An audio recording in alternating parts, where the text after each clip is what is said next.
Bulldozer बाबा सबसे पहले यहाँ पे शुरू किया पीडीपी ने, लोगों के दुकानें उड़ाए, लोगों के मकान उड़ाए, लोगों के इमारतें ढाए।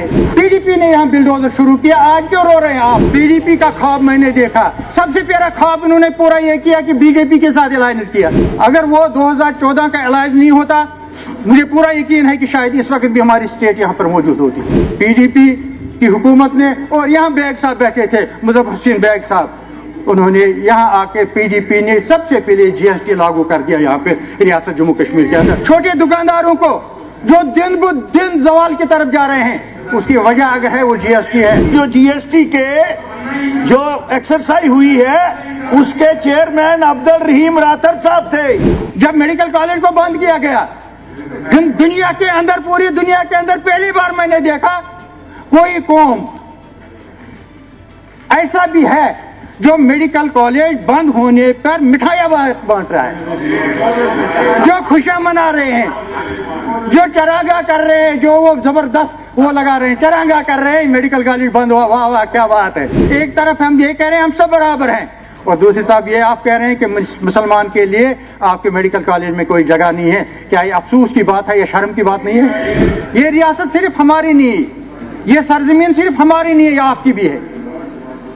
आपका भी फर्ज बनता है कि आपका जो खोया हुआ, जो आपसे छीना गया है, जो आपसे लिया गया है, जिसको डाका मारा गया है, उसके लिए आपको भी आवाज उठानी चाहिए। हम होंगे या न होंगे, एक दिन हिंदुस्तान मजबूर हो जाएगा। जो हमारा ऑटोनॉमी का जो हमारी ऑटोनॉमी थी, जो हमारा स्पेशल स्टेटस था, जो हमारी खुद मुख्तारी थी, उस खुद मुख्तारी को बहाल करने के लिए मजबूर हिंदुस्तान हो जाएगा, और एक दिन वो जरूर आएगा। हम होंगे या नहीं होंगे, लेकिन वक्त जरूर आएगा। वो पहली बार अगर यहाँ पे टर्मिनेशन ऑफ एम्प्लॉइज हुई, वो पीडीपी की गवर्नमेंट में हुई। पीडीपी ने एम्प्लॉइज को टर्मिनेट किया, उनको बर्बाद हो गए, तबाह हो गए उनके सरपेसी एक्ट की वजह से, और उन्होंने काम करना छोड़ दिया है। आपकी गवर्नमेंट आई पीडीपी, तो आपने एनआईए को एख्तियार दिया पूरे रियासत जम्मू कश्मीर में, और एनआईए को हर घर में पहुंचा दिया। और हीलिंग टच क्या मैंने देखा, आते ही नौजवानों की गिरफ्तारी, आते ही नौजवानों के पेल्ट का इस्तेमाल किसने किया? पीडीपी के गवर्नमेंट ने। कितने जवान नौजवान अभी हैं जिनके आंखें अभी भी नहीं हैं, जिनकी आंखें जो आंखों से मारूम है आपके पेल्ट गन की वजह से। दुख से कहना पड़ता है, अफसोस से ये बात कहनी पड़ती है कि जब हिंदुस्तान आजाद हुआ, जब पाकिस्तान आजाद हुआ, जब बांग्लादेश अलग हुआ, उसके बाद से जो रियासत जम्मू कश्मीर की अपनी पोजीशन थी, अपनी खुद मुख्तारी थी, अपनी पहचान थी, अपना तशक्कुस था, उसको कमजोर करने की कोशिश की गई हमेशा। एक तरफ से हिंदुस्तान आजाद हुआ, दूसरी तरफ से हमारी रियासत के अंदर अपना एक वजीर आजम था, अपना एक सदर रियासत था। लेकिन यहां से क्या हुआ, हमारे वजीर आजम को वजीर आला तक पहुंचा दिया गया, हमारे सदर रियासत को गवर्नर का दर्जा दिया गया, हमारे रियासत के अंदर ऐसे नए कवानीन लाए गए, और हमारे आइन के ऐसे अमेंडमेंट्स की गई कि जो हमारा तशक्कुस था, आहिस्ता आहिस्ता उसको कमजोर और उसको पामाल किया गया। ये अफसोस से कहना पड़ता है। हद ये है कि जनाब स्पीकर साहब, हद ये है कि जब भी जरूरत पड़ी हमारे मुल्क को कि रियासत जम्मू कश्मीर से तरफ से कोई ऐसी आवाज आए जो हमारा डिफेंस इंटरनेशनल लेवल पर करे, इंटरनेशनल लेवल पर जो हमारी मदद करे, मुल्क को मदद करे, और तब उनको कोई नजर में नहीं आया तो डॉक्टर फारूक अब्दुल्ला साहब नजर आए। और डॉक्टर फारूक अब्दुल्ला साहब को बाहर के मुल्कों में इसलिए भेजा गया था कि वो हमारी नुमाइंदगी वहां पे करे, वो वहां पे हमारा सफीर बनकर हिंदुस्तान की बात करे और रियासत जम्मू कश्मीर की बात करे। लेकिन इसके साथ साथ अफसोस की ये बात है, ये भी मैं कहना चाहूंगा यहाँ पे, जब फारूक अब्दुल्ला साहब से अपना काम लिया गया, फिर 5 अगस्त 2019 को किसको गिरफ्तार किया गया? सबसे पहले फारूक अब्दुल्ला साहब को। ये मैं कहना चाहूंगा इसलिए क्योंकि सेंट्रल गवर्नमेंट का एटीट्यूड हमेशा ऐसा ही रहा है कि रियासत जम्मू कश्मीर के जो है इसके तय उनकी कोई हमदर्दी नहीं रही है, कभी भी नहीं रही है। हमेशा सेंट्रल गवर्नमेंट ने रियासत जम्मू कश्मीर को नुकसान पहुंचाया है, और नुकसान पहुंचाते पहुंचाते रियासत जम्मू कश्मीर को आज यूटी तक पहुंचा दिया है। یہ ریاست میں اپنے میرے ساتھی اس طرف بیٹھے ہیں، میں ان سے کہنا چاہوں گا یہ ریاست صرف ہماری نہیں ہے، یہ ریاست صرف ہماری نہیں ہے، یہ سرزمین صرف ہماری نہیں ہے، یہ آپ کی بھی ہے۔ آپ کا بھی فرض بنتا ہے کہ آپ کا جو کھویا ہوا، جو آپ سے چھینا گیا ہے، جو آپ سے لیا گیا ہے، جس کو ڈاکہ مارا گیا ہے، اس کے لیے آپ کو بھی آواز اٹھانی چاہیے۔ نہیں اٹھاتے ہیں آپ۔ یہاں پہ میرے دوست وہاں سے کہتے ہیں کہ ہم وارث ہے مہاراجا ہری سنگھ صاحب کے، میں بھی مانتا ہوں، لیکن وارث وہی ہوتا ہے جو وہ اپنی وراثت کی حفاظت کر سکے۔ وارث اسی کو کہا جاتا ہے جو وارث اپنے وراثت کی حفاظت نہیں کر پاتا ہے، اسے وارث نہیں کہلایا جا سکتا ہے۔ اسے اگر میں ایک دوسرے لفظوں میں یہ کہوں، اسے اولادی نافرق بھی کہا جاتا ہے۔ یعنی وہ اپنے وارث، جو اس کا وارث ہے، اس کی وراثت کی حفاظت نہیں کر پاتا ہے۔ ابھی بھی وقت ہے آپ لوگوں کو اپنی وارث کی وراثت کے جو ہے اس کے لیے جدوجہد آپ کو کرنی چاہیے۔ ہم بھی کرتے ہیں، آپ بھی کریں۔ ہمارے پاس ایک ایجنڈا ہے آنریبل اسپیکر صاحب، ہمارا ایجنڈا ہے نیشنل کانفرنس، ایک کلیئر کٹ ایجنڈا ہے۔ ہم صرف اسٹیٹ ہوڈ کی بات نہیں کرتے، ہم صرف 317 اور 35A کی ہی نہیں بات کرتے ہیں، بلکہ ہم فل فلائزڈ اٹانومی کی بات کرتے ہیں، اور یہ کرتے رہیں گے۔ ہمارا ایجنڈا ہے، نیشنل کانفرنس کا ایجنڈا ہے۔ اس ایجنڈے کو کبھی ہم چھوڑنے والے نہیں ہیں۔ ہم چاہیں گے اور چاہتے رہیں گے۔ مانتے ہیں آج حالات موافق ہمارے لیے نہیں ہیں، لیکن میں اسی ہاؤس میں یہ پیشن گوئی کرتا ہوں، ہم ہوں گے یا نہ ہوں گے، ایک دن ہندوستان مجبور ہو جائے گا جو ہمارا اٹانومی کا جو ہماری اٹانومی تھی، جو ہمارا اسپیشل اسٹیٹس تھا، جو ہماری خود مختاری تھی، اس خود مختاری کو بحال کرنے کے لیے مجبور ہندوستان ہو جائے گا، اور ایک دن وہ ضرور آئے گا۔ ہم ہوں گے یا نہ ہوں گے، لیکن وقت ضرور آئے گا، وہ یہ میری پیشن گوئی ہے۔ جناب اسپیکر صاحب، یہ جو ہماری تباہی ہوگی ریاست جموں کشمیر کی، اس کی شروعات میں وثوق سے ایمانداری سے کہتا ہوں 2014 میں ہوئی۔ آپ کہیں گے 2014 میں کیسے ہوئی؟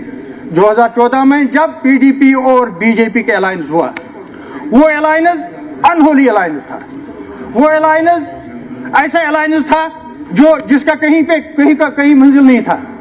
نتیجہ یہ ہوا کہ اسی دن اس تباہی کی بنیاد شروع ہوئی، اور اسی دن تباہی ہوگی۔ اگر وہ 2014 کا الائنس نہیں ہوتا، مجھے پورا یقین ہے کہ شاید اس وقت بھی ہماری اسٹیٹ یہاں پر موجود ہوتی۔ لیکن جو ایک پہلے الائنس، پھر کنٹروورسی، جو ان کی کنٹروورسی اور الائنس رہا، اس کنٹروورسی اور اس الائنس نے یہ جو آج ہم دیکھ رہے ہیں، آج جو تباہی ریاست جموں کشمیر کی ہو گئی ہے، یہ تو اسی کی وجہ ہے۔ میں PDP کے یہاں میرے اور دوست ہیں، کل سے بات کر رہے تھے، بڑے فخر سے بات کر رہے تھے۔ اسپیکر صاحب، مجھے یاد ہے برابر 2098 میں PDP وجود میں آئی۔ میں اس وقت 98 میں، مجھے بالکل یاد ہے، صحیح ہے 98 تھا، 98 میں وجود میں آئی، اور تب PDP نے الگ پارٹی بنائی، ایک ان کے کچھ ممبر بھی یہاں پہ، شاید 2 ممبر یہاں پہ ہاؤس میں آئے۔ تب سے PDP کہہ رہی تھی ہمارا ایک مشن ہے، ہمارا ایک خواب ہے۔ میں سوچ رہا تھا یہ خواب کیا ہو سکتا ہے، یہ مشن کیا ہو سکتا ہے۔ بڑا خیال تھا، کیونکہ حکومت ہماری تھی۔ میں ویٹ کر رہا تھا، انتظار کر رہا تھا، میں دیکھوں یہ PDP کا خواب کیا ہے۔ اور جب PDP کو موقع آیا تو PDP کا خواب میں نے دیکھا۔ PDP کا خواب، سب سے پہلا خواب انہوں نے پورا یہ کیا کہ BJP کے ساتھ الائنس کیا۔ سب سے پہلا خواب کا پہلا سٹیپ ان کا یہ رہا کہ انہوں نے BJP کے ساتھ الائنس کیا اور ریاست جموں کشمیر کی تباہی کا آغاز کیا۔ یہ میں نے دیکھ لیا ان کا پہلا خواب۔ اور جب ان کے پاس حکومت آ گئی، الائنس بنا، تو شروعات کہاں سے کی انہوں نے؟ اسپیکر صاحب، آپ کو بھی معلوم ہوگا، مجھے یاد ہے ہندوستان میں GST لگایا گیا۔ ہماری ریاست ایک خود مختار ریاست تھی، ایک اسپیشل اسٹیٹس تھا ہمارا، 370-35 سے انٹیکٹ تھا۔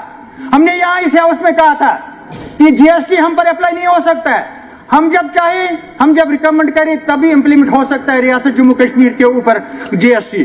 ہم نے کہا تھا، چلا کر اس ہاؤس میں ہم نے کہا تھا تب، لیکن PDP کی حکومت نے، اور یہاں بیگ صاحب بیٹھے تھے، مظفر حسین بیگ صاحب، انہوں نے یہاں آ کے PDP نے سب سے پہلے GST لاگو کر دیا یہاں پہ ریاست جموں کشمیر کے اندر۔ اور کیا کیا؟ آج جو آپ دیکھ رہے ہیں چھوٹے سرمایہ داروں کو स्मॉल स्केल इंडस्ट्रीज को, छोटे दुकानदारों को जो दिन ब दिन जवाल की तरफ जा रहे हैं, उसकी वजह अगर है वो जीएसटी है। और जो जीएसटी लगाया पीडीपी ने, आज अगर देखें जो गुर्बत की आप बात करें, जो अफलास की आप बात करें, जो नादारी की बात करें, जो बेरोजगारी की आप बात करें, जो मुफलिसी की आज आप बात कर रहे हैं, वो मुफलिसी की वजह आपका जीएसटी जो आपने 2004 के अंदर जो आपने लगा दिया यहाँ पे, ये उसकी। और दूसरी बात, दूसरे एक ख्वाब इन्होंने पूरा किया जो मैं जिन ख्वाबों का मैं इंतजार कर रहा था, ये क्या ख्वाब है इनके मुलाजिमों की टर्मिनेशन। मैं करेक्ट कर रहा हूँ आपको, 2004 में जीएसटी नहीं लगा, 2017 में 2000 मुझे याद है डेट, शायद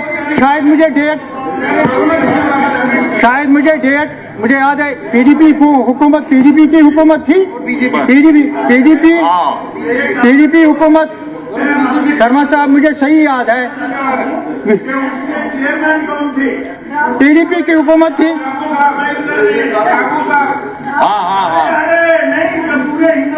जो जीएसटी के जो एक्सरसाइज हुई है उसके चेयरमैन अब्दुल रहीम रातर साहब थे। देखिए चेयरमैन की मैं इस बारे में बात करना चाहूंगा।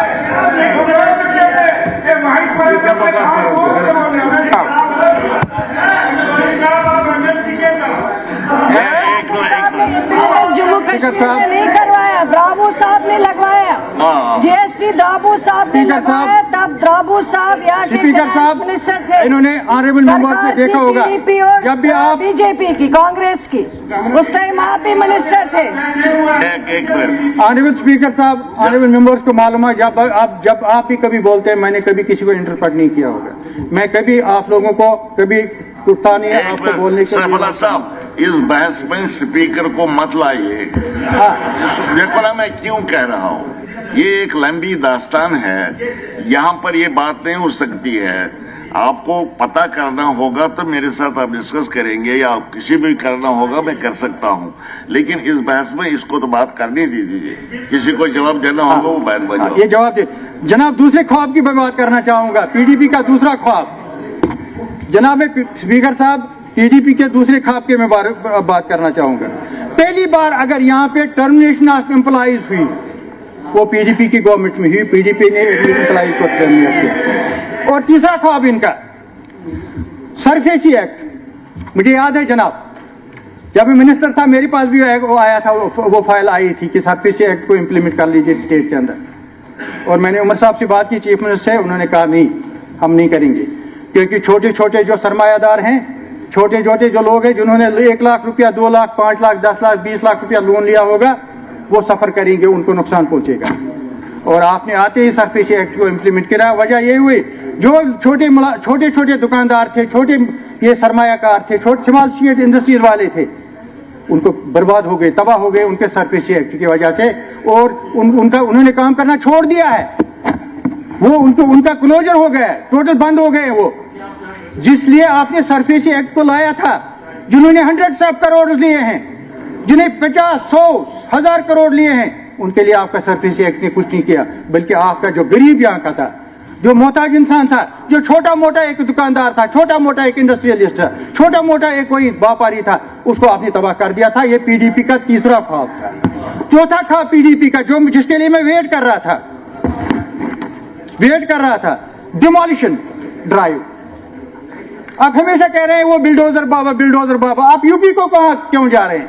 बिल्डोजर बाबा सबसे पहले यहां पे शुरू किया पीडीपी ने। हम जब गवाह इस बात के, ये नहीं शाहिदीन है हम। लोगों के दुकानें उड़ाए, लोगों के मकान उड़ाए, लोगों के इमारतें ढाए, पीडीपी ने यहां बिल्डोजर शुरू किया। आज क्यों रो रहे हैं आप? परसों मेरे ऑनरेबल मेंबर साहब कह रहे थे जुम्मू में किसी का मकान गिराया गया है। अरे ये रास्ता तो आप लोगों ने दिखाया है, शुरुआत तो आप लोगों ने की है, लोगों के घर तो आपने गिराए, लोगों के घर तो आपने ढाया ही। ये तो आपका एक और ख्वाब था जो मैंने देखा है। एनआईए, ऑनरेबल स्पीकर साहब, मुझे याद है हमारी गवर्नमेंट में एक फाइल आई थी सेंट्रल गवर्नमेंट की तरफ से कि एनआईए को आप इख्तियार दे दीजिए रियासत जम्मू कश्मीर के अंदर, और हमने इनकार किया। हमने कहा नहीं, हमारे पास पुलिस है और कॉम्पिटेंट पुलिस है, अच्छी पुलिस है, जो हर एक केस की खुद छानबीन कर सकते हैं, और हमने नहीं माना। जो ही हमारी हुकूमत गई, आपकी गवर्नमेंट आई पीडीपी, तो आपने एनआईए को इख्तियार दिया पूरे रियासत जम्मू कश्मीर में, और एनआईए को हर घर में पहुंचा दिया। दूर दराज इलाकों में कोई भी इलाका, किसी भी इलाके में जाओ, कहीं भी एनआईए वहां पहुंचता है, और पहुंचा दिया आपने पीडीपी का। और ये एक और ख्वाब पूरा किया उन्होंने, हीलिंग टच आपका। मैं वेट कर रहा था ये हीलिंग टच क्या होगा, ये हीलिंग टच क्या होगा, पीडीपी का हीलिंग टच मैं वेट कर रहा था कैसा होगा, ये भी एक ख्वाब था आप लोगों का। और हीलिंग टच क्या मैंने देखा, आते ही नौजवानों की गिरफ्तारी, आते ही नौजवानों के पेल्ट का इस्तेमाल किसने किया, पीडीपी के गवर्नमेंट ने। और आज भी देख लीजिए, जाइए मुख्तलिफ इलाकों में, अपने साउथ के इलाकों में जाइए, देख लीजिए कितने जवान नौजवान अभी हैं जिनके आंखें अभी भी नहीं हैं, जिनकी आंखें जो आंखों से मारूम है आपके पेल्ट गन की वजह से।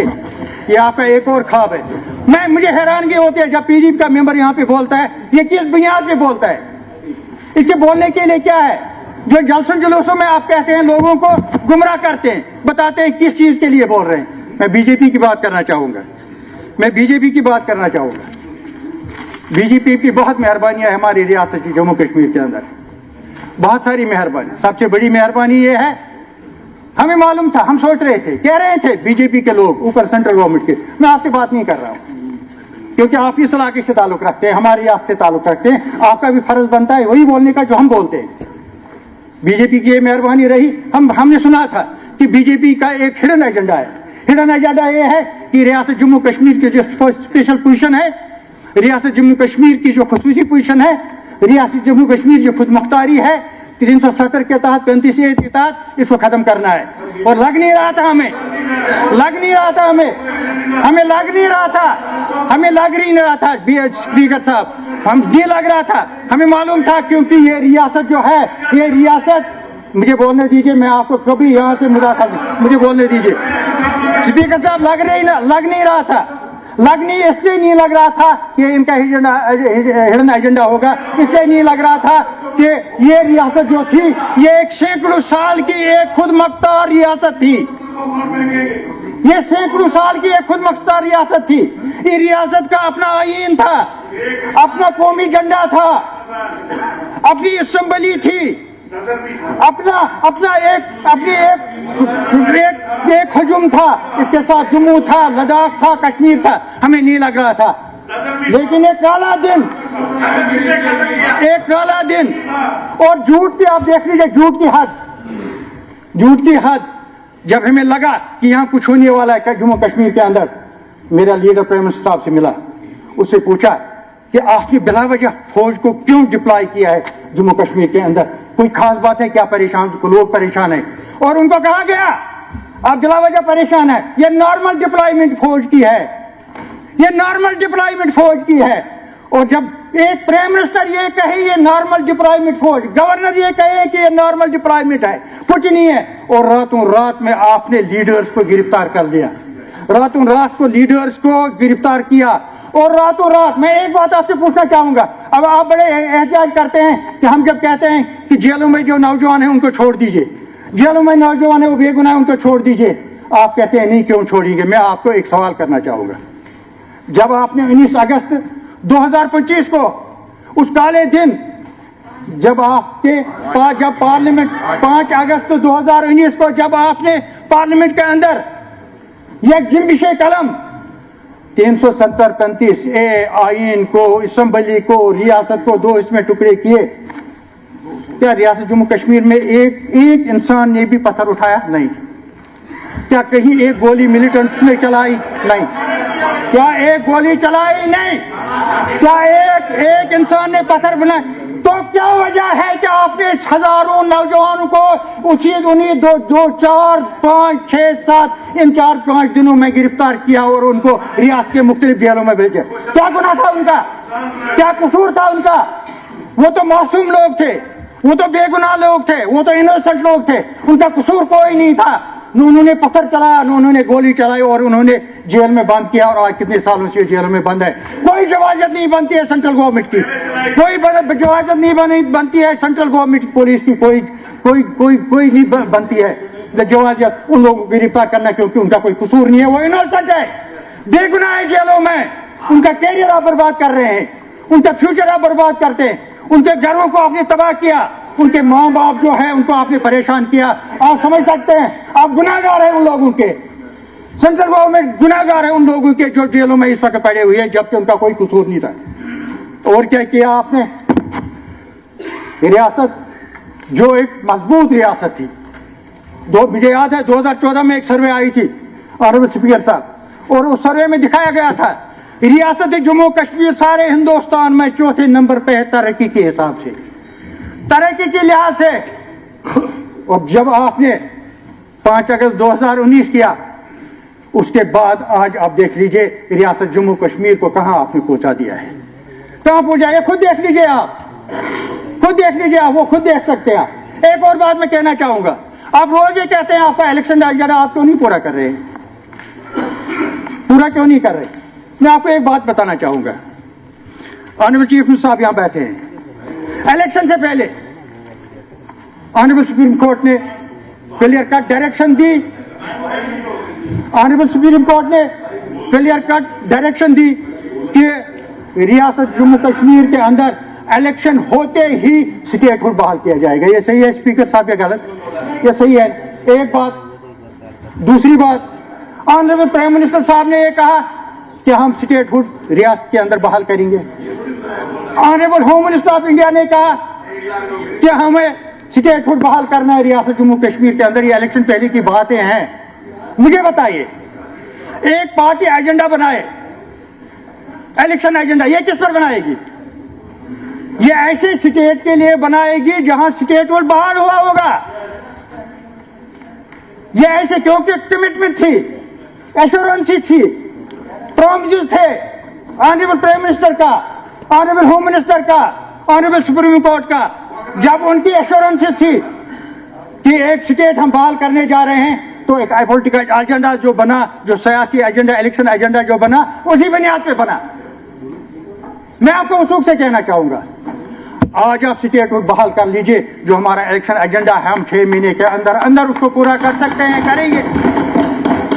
لیکن دھوکہ آپ لوگوں نے دیا, دھوکہ پرائم منسٹر نے دیا, دھوکہ ہمیں سپریم کورٹ سے لگا, دھوکہ ہمیں ہوم منسٹر سے لگا کہ انہوں نے کہا تھا الیکشن ہوتے ہی ہم اسٹیٹ کو یہاں بحال کریں گے. اور آپ کیا کہہ رہے ہیں؟ اسٹیٹ ہوڈ نہیں ملے گا آپ کو, لیکن الیکشن جو آپ کا الیکشن ایجنڈا ہے اس کو پورا کرو. یہ کیسے اسپیکر صاحب؟ اسپیکر صاحب, ہر ایک چیز جو ہے جو چلتی ہے ایشورنس پر چلتی ہے, بھروسے پہ چلتی ہے, یقین اور عمل پر چلتی ہے. جو آنریبل پرائم منسٹر نے, آنریبل ہوم منسٹر نے, آنریبل سپریم کورٹ نے ایشورنس دی, اسی بنیاد پر ہم نے اپنا الیکشن ایجنڈا بنایا. اور آپ اسٹیٹ ہوڈ بحال کر دیجئے, کروا دیجئے, دیکھ لیجئے. میں 5 سال کی بات نہیں کر رہا, میں 6 مہینے کی بات کر رہا ہوں. ہمارا الیکشن ایجنڈا پورا ہوگا ایک لفظ کے. میں آپ کو کہہ رہا ہوں جناب اسپیکر صاحب, میں آپ کا شکر گزار ہوں, آپ نے مجھے ٹائم دیا, لیکن 1-2 باتیں اور میں کہنا چاہوں گا. میں ابھی 1-2 باتیں اور میں کہنا چاہوں گا. ایک بات میں کہنا چاہوں گا, یہ جو ہمارے دوست ہیں یہاں پہ, یہ جو ہمارے دوست ہیں یہاں پہ بی جے پی کے, کچھ دن پہلے میں نے سنا ان سے گولڈن کارڈ کے بارے میں آپ نے بات کی, لیکن آپ کو شاید اس بات کا علم نہیں ہے, شاید اس بارے میں آپ نہیں جانتے. آپ کے گولڈن کارڈ کی وجہ سے بہت سارے پرائیویٹ ہاسپٹل جو ہیں اس وقت کلوجر کے دہار پر ہے, وہ بند ہونے جا رہے ہیں. ایک پرائیویٹ ہاسپٹل کو تقریباً 10-20 کروڑ جو ہے بقایا ہے گولڈن کارڈ کے, جو سینٹرل گورنمنٹ ان کو پے نہیں کر رہی, اور آپ کے ہاسپٹل جو بھی اس وقت ہے وہ بند ہونے جا رہے ہیں. وہ آپ کی گولڈن کارڈ کی مہربانی ہے جس پر آپ بڑا فخر کرتے ہیں. ابھی کوئی میرے ایم ایل اے کہہ رہے تھے کہ آپ نے 25 لاکھ, شاید ہمارا اپوزیشن کا لیڈر, اب 25 لاکھ آپ نے گھروں میں لیے. ارے بھائی, پہلے تو آپ کو معلوم ہونا چاہیے گولڈن کارڈ کس چیز کے لیے استعمال ہوتا ہے. گولڈن کارڈ اگر استعمال بھی ہوتا ہے تو ایسے پیشنٹ کے لیے جو ایڈمٹ ہو ہاسپٹل میں اور جس کی سرجری ہو, تب جا کے اس کو گولڈن کارڈ کا بینیفٹ کسی حد تک مل سکتا ہے. کوئی عام بیمار, کوئی سیریس جو ایڈمٹ نہ ہو, اس کا آپ کے گولڈن کارڈ کا کوئی فائدہ نہیں, اس کو کوئی مفاد نہیں, اس سے کوئی فائدہ نہیں مل رہا ہے, اس کو کچھ نہیں. ایک بات پہ اور ایک بات میں کہہ رہا ہوں اسپیکر صاحب میں زیادہ نہیں لوں گا 2 منٹ اور لینا چاہوں گا مجھے معلوم ہے میں شاید زیادہ وقت لیا میں ایک بات اور کہنا چاہوں گا آپ سے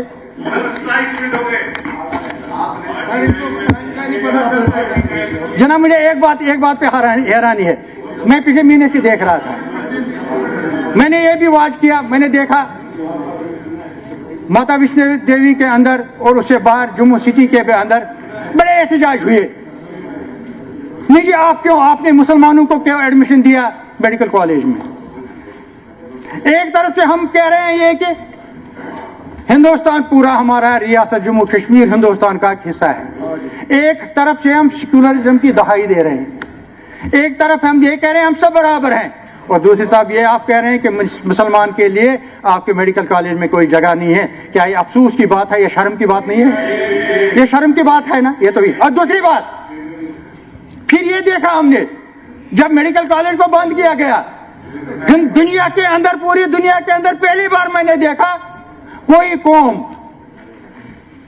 ایسا بھی ہے جو میڈیکل کالج بند ہونے پر مٹھائیاں بانٹ رہا ہے جو خوشیاں منا رہے ہیں جو چرانگا کر رہے ہیں جو وہ زبردست وہ لگا رہے ہیں چرانگا کر رہے ہیں میڈیکل کالج بند ہوا واہ واہ کیا بات ہے میڈیکل کالج بند ہوا اور دوسری طرف سے اسپیکر صاحب دوسری طرف سے یہی لوگ کہہ رہے ہیں کہ ہمیں لا یونیورسٹی کیوں نہیں دی ارے بھائی میڈیکل کالج زیادہ بیٹر ہے لا یونیورسٹی سے وہاں ڈاکٹر بنتے وہ ڈاکٹر پورے ریاست کی خدمت کرتے بیماروں کی خدمت کرتے چاہے مسلمان ہو یا ہندو ہو ہماری خدمت کرتے لیکن ان کو آپ نے ڈاکٹر بننے نہیں دیا اپنے میڈیکل کالج میں اور یہاں سے لا یونیورسٹی میں ایک بات آپ سے کہنا چاہوں گا جیسے یہاں پر اور آنریبل ممبرز نے بھی کہا اس سے پہلے بھی یہاں پہ کچھ انسٹیٹیوشنز ایسے ہیں جو جموں میں لگائے گئے لیکن ہم نے کشمیر سے کوئی اعتراض نہیں کیا ہم نے کہیں احتجاج نہیں کیا ہم نے کہیں بات نہیں اٹھائی لیکن آج جب آپ نے دیکھا کہ لا یونیورسٹی جو ہے کشمیر میں بننے جا رہی ہے عقل کی یہ بات تھی سمجھداری کی یہ بات تھی آپ یہاں آ کے کہتے ہیں کہ ہمیں جموں میں دے دیجئے یہ تو عقل کی بات ہے نا آپ کو بولنا چاہے تھا ہمیں جمعے میں چاہیے ہمیں جموں میں بھی دے دیجئے بول سکتے ہیں آپ لیکن یہ کہتے ہیں وہاں کیوں دیا جیسے میرے آنریبل ممبر نے یہاں کبھی کل کہہ رہا تھا کسی نے کہا کہ نہیں جی میری ایک آنکھ نکالو اس کی دونوں نکالو یہ تو وہی بات ہوئی نا یہ تو وہی بات ہوئی میں آخر پر آنریبل اپنے دوستوں سے آنریبل ممبر جو یہاں سے بیٹھے ہیں ان سے گزارش کرتا ہوں کہ یہ ریاست ہماری ہے ہم اس ریاست کے سب وارث ہیں اگر ریاست میں ہمیں کہیں نقصان ہو رہا ہے اس نقصان کو بھرپائی کے لیے ہم سب